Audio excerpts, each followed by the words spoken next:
அன்பு நேயர்களுக்கு இனிய வணக்கம். மிதுனம் ராசிக்கார நேயர்களுக்கு நம்ம இன்னைக்கு வீடியோ பதிவுக்கு முழுமையாக போகிறதுக்கு முன்னாடி முருகரை மனதார வணங்கிட்டு வீடியோ பதிவுக்குள்ளே போகலாங்க. நம்மளுடைய மிதுனம் ராசிக்காரங்களை பொறுத்த வரைக்கும் எப்போதுமே சுறுசுறுப்பாக இருப்பாங்க. அடுத்தவங்க செய்ய முடியாதுன்னு ஒதுக்கி வச்ச காரியத்தை கூட அழகாக திட்டம் தீட்டி அந்த காரியத்தில் வெற்றி அடையக்கூடியவங்களா நம்மளோட மிதுனம் ராசிக்காரங்க இருப்பாங்க. நம்மளோட மிதுனம் ராசிக்காரங்க உண்மைக்கு புறம்பா எந்த காலத்திலையும் எந்த ஒரு செயலையும் செய்ய மாட்டாங்க. உரி விலகாத அம்பு போல குறிக்கோள் தவறாம இவங்க வாழ்ந்துக்கிட்டு இருக்காங்க. இவங்களை பொறுத்த வரைக்கும் தான் மட்டும் நல்லா இருக்கணும் அப்படிங்கிற சுயநலம் கிடையாதுங்க. தன்னை சுற்றி இருக்கிறவங்க எல்லாருமே நல்லா இருக்கணும் அப்படின்னு நினச்சிட்டு இருக்காங்க. இவங்களை பொறுத்த வரைக்கும் இந்த நிமிஷம் வரைக்கும் இந்த நொடி வரைக்கும் யாரை நம்பணும் யாரை நம்பக்கூடாது அப்படிங்கிற குழப்பத்திலேயே வாழ்ந்துக்கிட்டு இருக்காங்க. என்னங்க இவ்வளோ நல்ல குணமெல்லாம் எங்ககிட்ட இருக்குது, ஏன் எங்கள் வாழ்க்கையில் நிம்மதியே இல்லை அப்படின்னு நீங்கள் நினைக்கிறத எனக்கு புரியுதுங்க மிதுனம் ராசிக்காரர்களே. நிச்சயமாக உங்கள் வாழ்க்கையில் இருக்கக்கூடிய துன்பங்கள் எல்லாம் மறக்கூடிய காலம் வந்துருச்சு. இது நாள் வரைக்கும் நீங்கள் பட்ட கஷ்டத்துக்கெல்லாம் முடிவு கிடைக்க போகுதுங்க. இந்த மாதம் ஏற்படக்கூடிய கிரகநிலை மாற்றத்தின் மூலமாக உங்கள் வாழ்க்கையில் பிரகாசம் வரப்போகுது. துன்பம் கண்ணீர் அப்படிங்கிற பேச்சுக்கெல்லாம் துளி கூட இடம் கிடையாதுங்க. அசுரர்களும் தேவர்களும் ஒரு முறை பாட்கடலை கடக்கும்போது சூரியன் சந்திரன் குரு ஆகியோரின் சக்தியால் இரட்டை வடிவில் உருவான ராசி தாங்க நம்மளோட மிதுனம் ராசி. மிதுனம் ராசியின் அதிபதி புதன் பகவானுங்க. மிதுனம் ராசிக்காரங்க அறிவு, அன்பு, பேச்சு திறமை, செயல்பாடு என அனைத்திலும் இரட்டை பலம் உடையவங்களாக இருக்காங்க. இவங்க அறிவுத்திறன் மிக்கவங்களாக இருக்காங்க. புதிய விஷயங்களை கற்கும் ஆர்வம் உடையவங்களாக இவங்க இருக்காங்க. சிறந்த பேச்சு திறமை மூலமாக மற்றவங்களை கவரும் ஆற்றல் இவங்க கிட்ட இருக்குதுங்க. வியாபாரத்தில் வல்லமை உடையவங்களாக இவங்க இருக்காங்க. பிரச்சனைகளை தீர்க்கும் திறன் பெற்றவராக இவங்க இருக்காங்க. காலத்துக்கு தகுந்தாற் போல தங்களை மாற்றிக்கொள்ளக்கூடிய குணம் இவங்க கிட்ட இருக்குதுங்க. அதே சமயம் ஒரு விஷயத்தில் முழு கவனம் செலுத்தாமல் இருப்பது, மனதை அடிக்கடி மாற்றிக்கொள்வது, அதிக சிந்தனை செய்கிறது, வாக்குறுதிகளை நிறைவேற்ற தவறது இவங்க கிட்ட பலவீனமாக இருக்குதுங்க. மிதுனம் ராசிக்காரங்க எந்த திசையில தலை வைத்து படுத்தா கோடீஸ்வரர் யோகம் உண்டாகும் அப்படிங்கிறத பத்தி பார்க்கலாங்க. தெற்கு திசையில தலை வைத்து படுப்பது செல்வத்தையும் பண புழக்கத்தையும் அதிகரிக்குங்க. குடும்பத்துல மகிழ்ச்சி உண்டாகுங்க. உடல் ஆரோக்கியம் மேம்படுங்க. நீண்ட கால முதலீடுகள் மூலம் லாபம் கிடைக்குங்க. சொத்துக்கள் வாங்கும் யோகம் உண்டாகுங்க. கிழக்கு திசையில தலை வைத்து படுத்தா அறிவு அதிகரிக்கும். வணிக ரீதியான புத்தி கூர்மை அதிகரிக்குங்க. மிதுனம் ராசிக்காரங்க மேற்கு திசையில தலை வைத்து படுக்கிறத தவிர்க்க வேண்டுங்க. ஏன்னா இது பணவரவை அதிகரித்தாலும் சேமிப்பு இருக்காதுங்க. பிரச்சனைகளை ஏற்படுத்தும். வேலையில் ஆர்வம் குறையும். தொழிலில் தடைகள் உண்டாகும். வடக்கு திசையில் தலை வைத்து படுக்கும்போது மன சங்கடம், குடும்பத்தில் பிரச்சனை, தொழிலில் முன்னேற்றமின்மை, தூக்கமின்மை, சந்தேக குணமெல்லாம் ஏற்படுங்க. ராசி மண்டலத்துல மூணாவதா இருக்கக்கூடிய ராசி தாங்க நம்மளுடைய மிதுனம் ராசி. நம்ம மிதுனம் ராசியின் அதிபதி புதன் பகவானுங்க. நம்மளுடைய மிதுனம் ராசிக்காரங்க தைரியசாலியா இருப்பாங்க. நம்மளுடைய மிதுனம் ராசியில் இருக்கக்கூடிய நட்சத்திரங்கள் யாராருன்னு பார்த்தீங்கன்னா மிருக சீரிசத்தின் 3, 4ஆம் பாதங்க, திருவாதிரை புனர்பூசத்தின் 1, 2, 3ஆம் பாதங்க. நம்மளுடைய மிதுனம் ராசிக்காரங்களுக்கு நட்பு ராசியா இருக்கக்கூடியவங்க யாருன்னு பாத்தீங்கன்னா ரிஷபம், சிம்மம், கன்னி, துலாம் இவங்க எல்லாரும் நட்பு ராசியா இருக்காங்க. மிதுனம் ராசிக்காரங்க சுறுசுறுப்பா செயல்படுவாங்க. இவங்களுக்கு சோம்பேறித்தனம் சுத்தமா பிடிக்காதுங்க. அடுத்தவங்க செய்ய முடியாதுன்னு ஒதுக்கி வச்ச காரியத்தை கூட இவங்க முயற்சி பண்ணி இவங்களுடைய முயற்சியாலையும் தன்னம்பிக்கையாலையும் அந்த காரியத்துல வெற்றி அடையக்கூடியவங்களா இவங்க இருப்பாங்க. முதனம் ராசிக்காரர்களே, இந்த மாதம் கிரகநிலை எப்படி இருக்குன்னு பார்க்கலாங்க. ராசியில குரு பகவான், தன வாக்கு குடும்பஸ்தானத்துல சுக்கிரனுங்க, தைரிய வீரிய ஸ்தானத்துல சூரிய பகவான், புதன் பகவான், கேது பகவாங்க, சுகஸ்தானத்துல செவ்வாய் பகவானுங்க, ரணருண ரோகஸ்தானத்துல சந்திர பகவானுங்க, பாக்யஸ்தானத்துல சனி பகவானும் ராகு பகவானும் இருக்காங்க. இந்த கிரகநிலை மாற்றத்தின் மூலமாக இருள் நிறைந்த உங்க வாழ்க்கையில பிரகாசம் வந்துருச்சு. உங்க வாழ்க்கையில இனி வரக்கூடிய காலங்கள்ல துன்பம், கண்ணீர், கவலை அப்படிங்கிற பேச்சுக்கெல்லாம் துளி கூட இடம் கிடையாதுங்க. உங்களுடைய எண்ணம் போல உங்க வாழ்க்கையில நல்லது மட்டும்தாங்க நடக்கும். கெட்டதுங்கிற பேச்சுக்கு துளி கூட இடம் கிடையாதுங்க. உங்க வாழ்க்கையில மேலும் நல்லதெல்லாம் நடக்க உங்க வீட்டுக்கு பக்கத்துல இருக்கக்கூடிய முருகர் ஆலயத்துக்கு போயிட்டு முருகரை மனதார வணங்கிட்டு வாங்க. நல்லது மட்டும்தாங்க நடக்கும். மிதுனம் ராசிக்காரர்களே, இந்த வாழ்க்கை இறைவன் உங்களுக்கு கொடுத்ததுங்க. இந்த குடும்பம், குழந்தைங்க, வேலை, வருமானம் எல்லாமே கடவுள் நம்மளுக்கு கொடுத்ததுங்க. ஒவ்வொரு மாதமும் நீங்க எந்தெந்த விஷயத்துல முன்னேறி இருக்கீங்க அப்படின்னு உங்களையே ஒரு முறை நீங்க திரும்பி பார்க்கணுங்க. உங்கள் வாழ்க்கைய நீங்க ஆராய்ச்சி பண்ணி வச்சுக்கோணுங்க.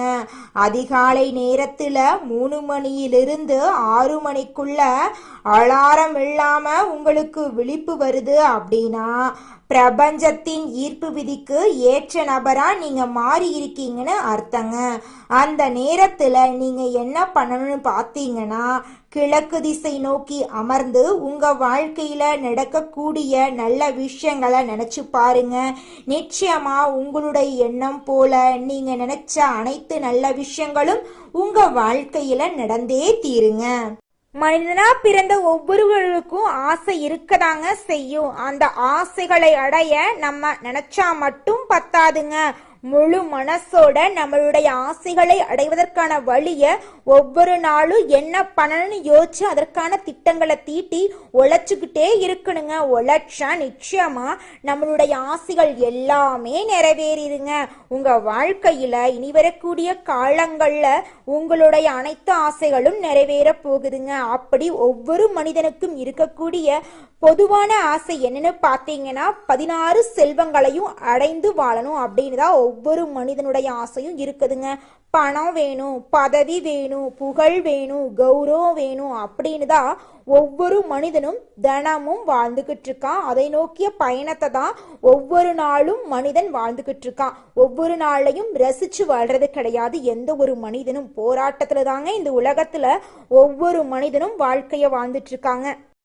நீங்க இந்த நிமிஷம் வரைக்கும் உங்களுக்காக வாழ்க்கைய வாழறதே கிடையாதுங்க. உங்களை சுத்தி இருக்கிறவங்களுக்கு பயந்து தாங்க வாழ்க்கைய வாழ்ந்துக்கிட்டு இருக்கீங்க. நாம இந்த செயலை செஞ்சா நம்மளை சுத்தி இருக்கிறவங்க நம்மளை பத்தி தப்பா நினைச்சிருவாங்களோ, இந்த சொன்னா நம்மளை பத்தி அவங்க தப்பா நினைச்சிருவாங்களோ அப்படின்னு அடுத்தவங்களை கண்டு பயந்து பயந்து வாழ்க்கையில எந்த ஒரு செயலையும் செய்யாம ஒரே இடத்துல நீங்க முன்னேறாம நின்றுக்கிட்டு இருக்கீங்க.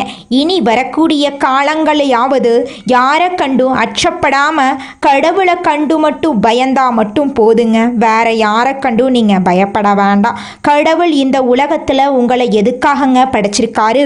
உங்களுக்காக நீங்க வாழணும் அப்படிங்கறக்காக தான் படைச்சிருக்காரு. உறவுகளுக்காகவும் நண்பர்களுக்காகவும் உங்களுடைய வாழ்க்கைய நீங்க தியாகம் பண்றது நியாயம் கிடையாதுங்க. உங்களுக்காக உங்க வாழ்க்கைய வாழ கத்துக்கோங்க. வாழ்ற வாழ்க்கை ஒரு முறை தாங்க. அந்த வாழ்க்கைய உங்களுக்காக வாழ கத்துக்கோங்க. நீங்கள் என்னதான் உங்கள் வாழ்க்கையை தியாகம் செஞ்சாலும் உங்களை சுற்றி இருக்கக்கூடிய உறவுகளோ நண்பர்களோ நீங்கள் கஷ்டப்படக்கூடிய சூழ்நிலையில் வந்து உதவுவாங்க அப்படின்னு பார்த்தீங்கன்னா நிச்சயமாக கிடையாதுங்க. இந்த களி உலகத்தில் எல்லாருமே நம்மளை தேவைக்காக தாங்க பயன்படுத்துகிறாங்க. தேவைக்காக தான் நம்மளை பயன்படுத்துகிறாங்களா அப்படிங்கிறத நீங்கள் தெரியாத வரைக்கும் வாழ்க்கையில் முன்னேறாமல் அதே இடத்துல தாங்க இருக்க முடியும். ஆமாங்க, கூட பிறந்த உடன்பிறப்புகளாக இருக்கட்டும், நம்முடைய உறவினர்களாக இருக்கட்டும், நண்பர்களாக இருக்கட்டும், யாரா வேணாலும் இருக்கட்டும், எல்லாருமே நல்லவங்க அப்படின்னு சொல்ல முடியாது. 100ல் ஒரு 10% பேர் தாங்க இந்த உலகத்தில் நம்ம நல்லா இருக்கணும் அப்படின்னு நினைப்பாங்க. மீதம் இருக்கக்கூடியவங்க எல்லாருமே நம்மளை பற்றி துளி கூட கேர் பண்ணிக்கவே மாட்டாங்க. இந்த உலகத்தில் ஒரு சராசரி மனுஷனுடைய ஆசை என்னவாங்க இருக்கும்? எனக்குன்னு ஒரு வீடு வேணும், எனக்குன்னு ஒரு வாழ்க்கை துணை வேணும், எனக்குன்னு ஒரு நிரந்தரமான வேலை வேணும், நோய் நொடி இல்லாத வாழ்க்கை வேணும். இதுதாங்க ஒரு சராசரி மனிதனுடைய ஆசையாக இருந்திருக்கும். அந்த ஆசைகளை கூட நீங்கள் இது நாள் வரைக்கும் அடைய முடியாமல் ரொம்பவும் கஷ்டப்பட்டுட்டு இருந்தீங்க. ஆனால் இனி வரக்கூடிய காலங்களில் உங்களுடைய சராசரி ஆசையெல்லாம் நிறைவேறும் போகுதுங்க. உங்களுடைய மனசில் இது நாள் வரைக்கும் பலவிதமான மனக்கவலை, உடல்நல பிரச்சனை, குடும்ப பிரச்சனை, பண பிரச்சனைன்னு நீங்கள் இது நாள் வரைக்கும் நிம்மதியாக தூங்க முடியாமல் ரொம்பவும் கஷ்டப்பட்டுட்டு இருந்தீங்க. ஆனால் இனி வரக்கூடிய காலங்களில் உங்களுடைய உடல்நல பிரச்சனை, மனப்பிரச்சனை, பணப்பிரச்சனை எல்லாமே காணல் நீராக மறைய போகுது. உங்களுடைய வாழ்க்கையே அழகாக மாறப்போகுதுங்க. கவலை இல்லாமல் நிம்மதியாக நீங்கள் தூங்க போகிறீங்க. நீங்கள் உங்கள் வாழ்க்கையில் இது நாள் வரைக்கும் முன்னேறாமல் இருக்க சில காரணங்கள் இருக்குதுங்க. காரணங்கள் என்னன்னு பார்த்தீங்கன்னா, நீங்கள் ஒருத்தங்கிட்ட பேசும்போதும் சரிங்க, ஒருத்தங்கிட்ட பழகும் போதும் சரி, அவங்க நல்லவங்களா கெட்டவங்களா, நீங்கள் நல்லா இருக்கணும்னு அவங்க நினைக்கிறாங்களா அப்படிங்கிற இடம் பொருள் ஏவல் அறியாமல் நீங்கள் எல்லார்கிட்டையும் யதார்த்தமாக இருக்கீங்க. நீங்கள் எல்லார்கிட்டையும் யதார்த்தமாக இருக்கிறது தப்பு கிடையாதுங்க. நல்லவங்க யாரு கெட்டவங்க யாருன்னு அறிஞ்சு செயல்படுறது உங்களுக்கு ரொம்பவும் நல்லதுங்க. உங்களுடைய குடும்ப ரகசியங்களையும் தொழில் ரகசியங்களையும் மற்றவங்க கிட்ட பகிர்றதுக்கு முன்னாடி 1க்கு 2 முறை ஆலோசனை பண்ணுறது உங்களுக்கு ரொம்பவும் நல்லதுங்க. ஏன்னா இந்த உலகத்தில் 190% பேர் நீங்கள் நல்லா இருக்கக்கூடாது அப்படின்னு தாங்க நினைப்பாங்க. அந்த 10% பேர் தான் நீங்கள் வாழ்க்கையில் முன்னேறணும் அப்படின்னு நினைப்பாங்க. அந்த 10% பேரை நீங்கள் கண்டுபிடிச்சு அவங்க கிட்ட உங்கள் வாழ்க்கையோட ரகசியங்களை சொன்னீங்கன்னா கூட உங்கள் வாழ்க்கையில் எந்த பிரச்சனையும் வராதுங்க. அந்த 90% பேர்கிட்ட நீங்கள் தெரிஞ்சோ தெரியாமலோ உங்கள் வாழ்க்கையோட நல்லது கெட்டதை ரகசியத்தை சொன்னீங்க அப்படின்னா அதுவே உங்கள் வாழ்க்கைக்கு பெரிய பிரச்சனையாக வர வாய்ப்பு இருக்குதுங்க. அதனால நீங்கள் ஒருத்தங்கிட்ட பேசும்போதும் பழகும்போதும் எச்சரிக்கையாக இருக்கணுங்க. உங்களை நல்லா இருக்கணும் அப்படின்னு நினைக்கிறாங்கல்ல, அவங்கள அறிஞ்சு செயல்படுறது உங்கள் வாழ்க்கைக்கு ரொம்பவும் நல்லதாக இருக்குங்க. குலதெய்வம் எங்கேயோ இருக்குது, என்னமோ இருக்குது அப்படிலாம் நீங்க நினைக்க வேண்டாங்க. நீங்க எங்கிருந்தாலும் ஒரு தீபம் ஏற்றி வச்சு அந்த தீப ஒளியில தெய்வங்கள் இருக்கிறாங்க அப்படின்னு நினைச்சு வழிபாடு செய்யுங்க. குலதெய்வமே தெரியாவிட்டாலும் வீட்டில் தீபம் ஏற்றி வச்சு ஏதாவது ஒரு நல்ல நாள்ல குலதெய்வத்தை நினைச்சு வழிபாடு செய்யுங்க. குலதெய்வ வழிபாடு குலம் காக்குங்க, குலம் தலைக்கும். முதல்ல குலதெய்வம், அப்புறம் இஷ்டப்பட்ட தெய்வம், அப்புறம் உங்களுக்கு விருப்பப்பட்ட தெய்வங்க.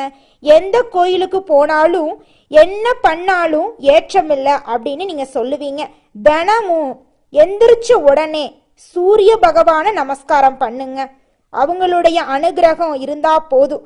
மற்ற கிரகங்கள் எல்லாம் சாதகமா இல்லைனா கூட பரவாயில்ல, அந்த சூரியனுடைய பிரகாசம் உங்க வாழ்க்கையவே பிரகாசமா மாத்திருங்க.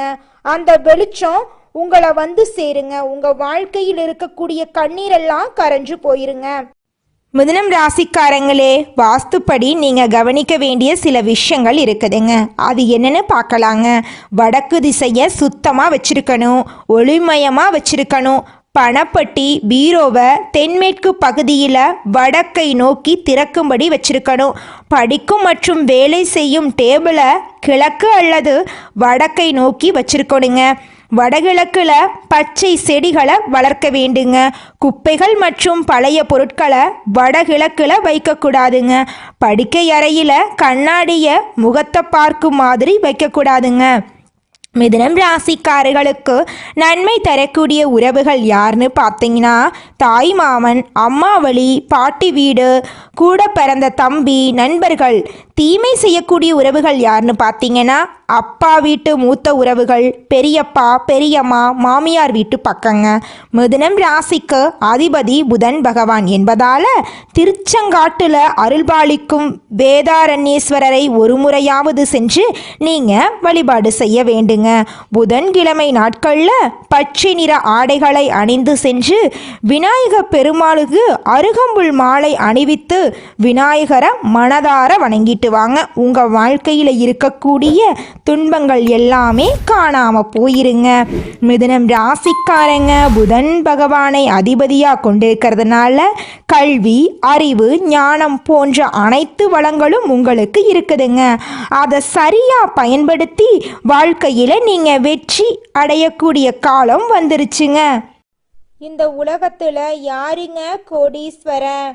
கோடி கோடியா பணம் வச்சிருக்கிறவங்களா, பிடிச்ச உணவுகளை சாப்பிட்றவங்களா, பிடிச்ச உறவுகள் கிட்ட பேசுறவங்களா? இதுல யாருமே கோடீஸ்வரன் கிடையாதுங்க. யார் ஒருத்தவங்க நோய் நொடி இல்லாம, மனக்கவலை இல்லாம நிம்மதியா தூங்குறாங்களோ அவங்க தாங்க இந்த உலகத்திலேயே சிறந்த கோடீஸ்வரன்.